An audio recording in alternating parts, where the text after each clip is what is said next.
اچھا مفتی صاحب، ہمیں مختلف احادیث ملتی ہیں کہ رفع یدین کے ساتھ بھی آپ صلی اللہ علیہ وآلہ وسلم نے نماز پڑھی، ہاتھ باندھ کر بھی نماز پڑھی، کھلے ہاتھوں کے ساتھ بھی کچھ احادیث جو ہیں وہ موجود ہے۔ اب سوال یہ پیدا ہوتا ہے کہ رفع یدین کے ساتھ نماز پڑھنی چاہیے یا نہیں پڑھنی چاہیے؟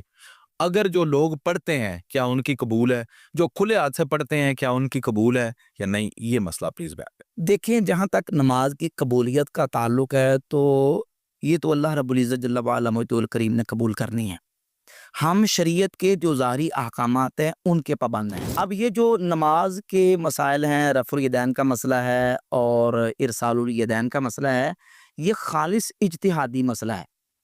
یہ کچھ علمی چیزیں ہیں، عام عوام کی دسترس میں نہیں ہوتی، نہ عام طور پہ لوگوں کے سامنے ان کو تفصیل کے ساتھ ڈسکس کیا جاتا ہے، نہ لوگوں کے اندر اس کو سمجھنے کی عام طور پہ صلاحیت ہوتی ہے، لیاقت نہیں ہوتی۔ لوگ بالکل آسان اور سطحی قسم کی باتیں سن کے تو وہ سمجھے کہ کسی کے پیچھے لگ جاتے ہیں۔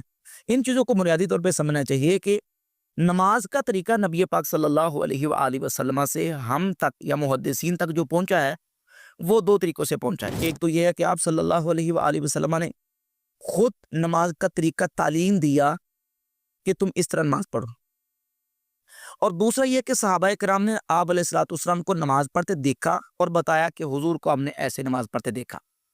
اب اس سلسلہ میں احادیث آگے مختلف، جب مختلف روایات آتی ہیں، دلائل کا آپس میں بظاہر تعارض ہوتا ہے تو وہاں مجتہد کے اجتہاد کو دخل ہوتا ہے۔ اجتہاد ہوتا ہی وہاں ہے جہاں جو ہے نا وہ ایک صورت اس کی یہ ہے کہ تعارض نصوص ہو، دلائل آپس میں ٹکرا جائے، یا اجمال ہو، ابہام ہو، تعدد وجوہ معنی، پیچیدگی آ جائے، ابہام آ جائے، تو اس کی تفصیل کے لیے جو دین کا ایکسپرٹ ماہر ہوتا ہے، مجتہد ہوتا ہے، قرآن و سنت کا عالم، اس نے اجتہاد کرنا ہوتا ہے۔ اب یہ جو نماز کے مسائل ہیں یہ بھی صحابہ کرام سے لے کر تابعین، اتباع تابعین اور ائمہ مجتہدین کے درمیان یہ مختلف ہی رہے ہیں، اور آج تک یہ مختلف ہی ہیں۔ امت نے 4 اماموں کو فالو کیا، جن میں سے امام اعظم ابو حنیفہ رحمۃ اللہ، امام مالک، امام شافعی، امام احمد بن حنبل رحمۃ اللہ تعالی علیہم، جنہوں نے اجتہاد کر کے اپنی فقہ کو باقاعدہ لکھوایا یا لکھا اور پوری دنیا کے اندر اسٹیبلش ہوئی۔ ان چاروں اماموں میں سے 2 بڑے امام، امام اعظم ابو حنیفہ رحمۃ اللہ تعالی علیہ اور امام مالک رحمۃ اللہ تعالی علیہ، وہ ان احادیث کے مطابق جس میں رفع الیدین نہ کرنے کا بیان ہے ان کو راجع قرار دیتے ہیں، اور انہی کے مطابق یہ فیصلہ کرتے ہیں کہ نہ کرنے والی جو احادیث ہے نا وہ زیادہ راجع ہیں، اور ان کے مطابق عمل کرنا یہ زیادہ بہتر ہے، یہ زیادہ سنت کے قریب ہے۔ اب اس سلسلے میں جو روایات آئی ہیں ترک رفع الیدین کے باب میں، ان کو ان ائمہ نے قبول کیا۔ آج وہ کہتے ہیں وہ ضعیف ہے جی، صحیح نہیں ہے۔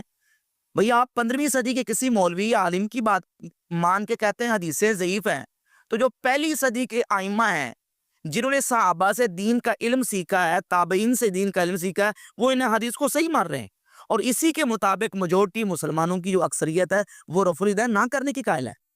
یعنی سب سے زیادہ جو فالوورز ہیں وہ امام اعظم ابو حنیفہ رحمۃ اللہ کے ہیں پوری دنیا کے اندر، اور پھر امام مالک رحمۃ اللہ کے، وہ تو رفع الیدین نہیں کرتے، اور کیوں نہیں کرتے ان کے پاس دلائل موجود ہیں، احادیث صحابہ سے آئیں۔ اب جب صحابہ کو دیکھا جاتا ہے تو صحابہ کے علمی مراتب کے اندر بھی فرق ہے۔ ایک وہ جو صحابہ ہیں جو بعد میں اسلام قبول کرنے والے یا دور دیہات سے آنے والے، اور ایک وہ ہیں جو نبی پاک علیہ الصلوۃ والسلام کی جن کو صحبت دائمہ، ملازمت خاصہ حاصل ہے۔ ان میں سے جب امام ابو حنیفہ فیصلہ کرتے ہیں تو وہ ان صحابہ کی روایت کو ترجیح دیتے ہیں جو مجتہد ہیں، فقیہ صحابی ہیں، اور وہ ہیں سیدنا عبداللہ ابن مسعود رضی اللہ تعالی، ان کی حدیث کو امام ابو حنیفہ نے لیا اور اس کے مطابق فیصلہ کیا۔ یہ تھوڑا سا میں یہاں بات کر دوں کہ سیدنا عبداللہ ابن مسعود رضی اللہ تعالی صحابہ علیہ رضوان میں سے وہ عظیم المرتبہ صحابی ہیں کہ رازدار رسول، صاحب السر رسول اللہ صلی اللہ علیہ وسلم، حضرت حذیفہ بن یمان رضی اللہ تعالیٰ عنہ سے پوچھا گیا، تابعی نے پوچھا، صحیح بخاری میں 3762 نمبر حدیث ہے کہ اے حذیفہ، حضور کے صحابہ میں سے اس صحابی کا ہمیں پتہ بتائیں جس کا طور طریقہ اللہ کے نبی کے طور طریقے کے سب سے زیادہ قریب ہو تاکہ ہم اس سے دین کا علم حاصل کریں۔ تو حضرت حذیفہ بن یمان کہتے ہیں جس کو میں جانتا ہوں وہ عبداللہ بن مسعود ہے۔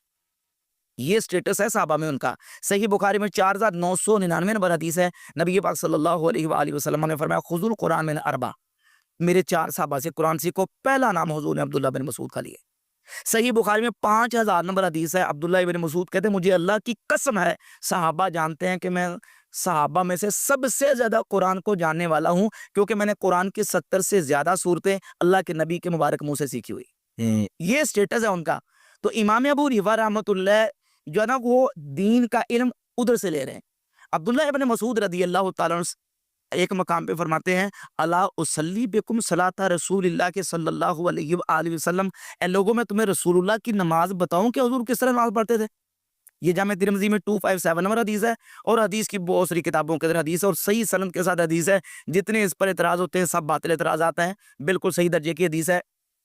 میں تمہیں بتاؤں کہ رسول اللہ کی نماز کیا ہے؟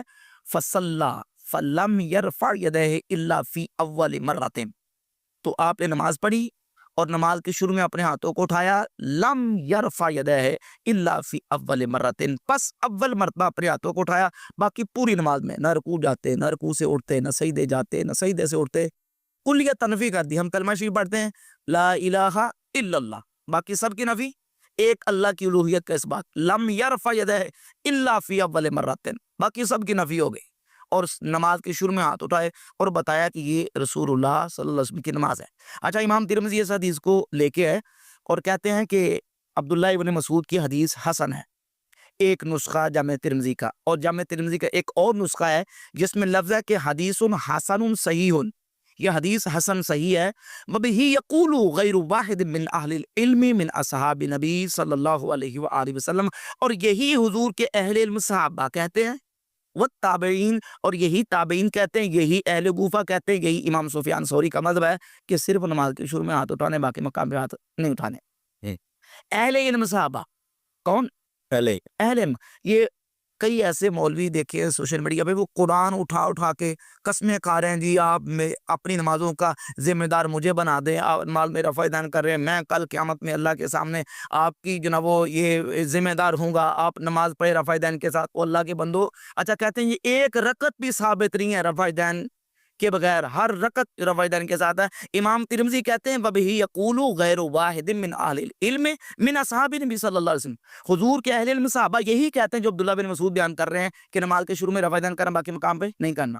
اچھا، اب وہ رفع دین نہ کرنے والے اہل علم صحابہ کون ہیں؟ ان میں سے ایک مولا علی پاک رضی اللہ تعالی، صحیح سند کے ساتھ، جس کا ایک ایک راوی ثقہ راوی ہے۔ امام بخاری مسلم کے استاد امام ابو بکر ابن ابی شیبہ اپنی کتاب المصنف میں 2457 2457 نمبر حدیث لے کے، امام ابو بکر ابن ابی شیبہ امام وکی سے، وکی بھی سکھا، وکی ابو بکر ناشری سے، وہ بھی سکھا، ابو بکر ناشری عاصم بن قلیب سے، وہ بھی سکھا، عاصم بن قلیب قلیب بن شہاب سے، وہ بھی سکھا۔ قلیب بن شہاب مولا علی کے شاگرد ہیں۔ ٹھیک ہے، وہ کہتے ہیں کہ مولا علی جب نماز پڑھتے تھے تو صرف نماز کے شروع میں ہاتھ اٹھاتے تھے، باقی نماز میں ہاتھ نہیں اٹھاتے تھے، رفع دین نہیں کرتے تھے، صرف اللہ اکبر کہہ کے ہاتھ اٹھائے رفع دین کیا، باقی پوری نماز میں مولا علی رفع دین نہیں کرتے تھے۔ اور یہ بالکل صحیح سند کے ساتھ روایت ثابت ہے۔ امام بدر الدین عینی نے عمدۃ القاری شرح صحیح البخاری میں 5ویں جلد میں لکھا کہ حدیث صحیح ہے۔ امام ذیلی نصب الرایا بھی لکھتے ہیں کہ حدیث صحیح ہے، اور اس روایت کے راویوں کا بھی میں نے آپ کے سامنے بتایا، سارے راوی ثقہ راوی، بالکل صحیح حدیث ہے۔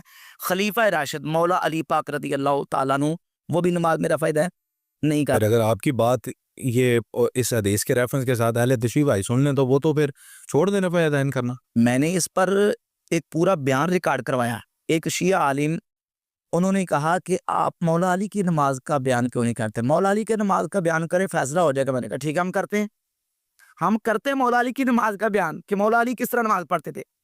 ابھی میں نے آپ کے سامنے صحیح سند کے ساتھ یہ روایت بیان کی کہ مولا علی نماز میں رفع دین نہیں کرتے تھے۔ اچھا، ایک اور حدیث لے لیں، صحیح بخاری میں امام بخاری 1198 نمبر حدیث کے اوپر تعلیقاً ایک حدیث لے کے آئے جس کی سند مصنف ابن ابی شیبہ کے اندر موجود ہے، اور اس کی سند کو امام ابن حجر اسقلانی نے اپنی کتاب التغلیق التعلیق آپ کی کتاب ہے، اس میں اس حدیث کی سند کو حسن قرار دیا کہ مولا علی جب نماز پڑھتے تھے تو مولا علی اپنے دایاں ہاتھ اپنے بائیں گھٹ پر رکھا کرتے تھے، مولا علی دو ہاتھ باندھ کے نماز پڑھتے تھے۔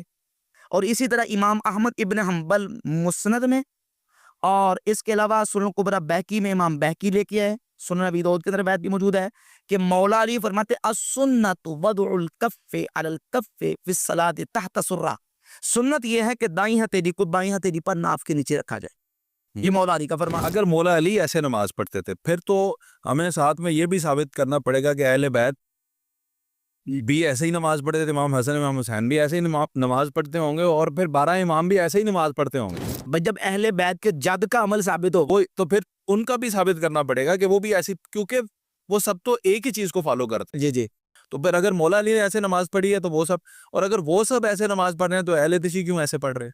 سوچنے دیکھیں نا, اب یہ تو ایک شیعہ عالم کے کہنے پر ہم نے بتا دیا سارا کچھ, کہ مولا علی کی نماز کو دیکھ لو, مولا علی پاک کی نماز کس طرح کی ہے. مولا علی تو نہ تو نماز میں رفع دین کرتے ہیں اور نہ ہاتھ چھوڑ کے پڑھتے نہیں, میرے کہنے پہ تھوڑا سا نیچے پہ ریسرچ کرتے ہیں نا, وہ 12 اماموں پر بھی سرچ کرتے ہیں ہیں. جی بالکل کہ وہ کیسے نماز پڑھتے تھے, تو پھر یہ تو پورے کا پورا چیپٹر ہی کلوز ہو جائے گا. بالکل. اینڈ تک ہم ایک ایک بندے, اگر ہم نے مولا علی کی نماز کا بتایا, ہم امام حسن کی نماز کا بھی بتا دیتے ہیں, امام حسین کی بھی, ہم غازی عباس کی نماز کا بھی بتا دیتے ہیں, پھر نیچے آ جاتے ہیں سارے, تو پھر تو یہ چیپٹر ہی کلوز ہو گیا. پھر تو ہمیں کہ آصف بھائی جو بات ہے نا وہ مسلمات کی روشنی میں ہوگی. ہاں, یا تو مولا علی کی نماز کا فیصلہ ہم نے تو اثر رسول اللہ صلی اللہ علیہ وسلم سے نماز لینی ہے نا, لینی ہے. ٹھیک ہے نا. اب کوئی شخص یہ اگر کہتا ہے جی کہ اللہ کے نبی کس طرح نماز پڑھتے تھے, امام جعفر صادق سے پوچھ لیں. ہم کہتے ہیں اللہ کے نبی کس طرح نماز پڑھتے, مولا علی سے پوچھ لیں. ہاں, جو قریب تو امام جعفر صادق بھی ویسے ہی پڑھیں گے جیسے مولا علی پڑھے. تو مولا علی کی نماز کا طریقہ انہوں یہ نے ہے کہ اپنی وہ تھوڑی بنا, ہاتھ بھی باندھتے ہیں. ٹھیک ہے, ہمارے اہل سنت کے مصادر کے اندر یہ روایت موجود, ہاتھ بھی باندھتے ہیں. جس طرح میں نے صحیح بخاری کی 1198 نمبر حدیث سے اوپر تعلیقاً کا حوالہ دے دیا کہ ہاتھ باندھتے ہیں. آپ نے اپنی ہتھیلی کو اس طرح بائیں جوڑ رسخ پر, بائیں گٹ پر رکھا, اور اس طرح آپ نے نماز میں ہاتھوں کو باندھا. اور پھر اگلی مزے کی بات یہ ہے کہ مسند امام زید جو اہل تشیع کے ہاں بھی ان کو ایک حیثیت سے مانا جاتا ہے, تو ان کی مسند کے اندر بھی موجود ہے کہ مولا علی رضی اللہ تعالیٰ فرماتے ہیں کہ یہ اخلاق نبوت میں سے ہے کہ نماز میں دائیں ہاتھ کو بائیں ہاتھ پر ناف کے نیچے باندھ رہا. اچھا, مولا علی کا فرمان رضی اللہ تعالیٰ عنہ. تو نماز کا طریقہ بھی آپ کا جو ان پہ الحمدللہ تعالیٰ ٹھیک, وہ طریقہ ہے جس پر اہل سنت والجماعت بالکل بالکل ٹھیک.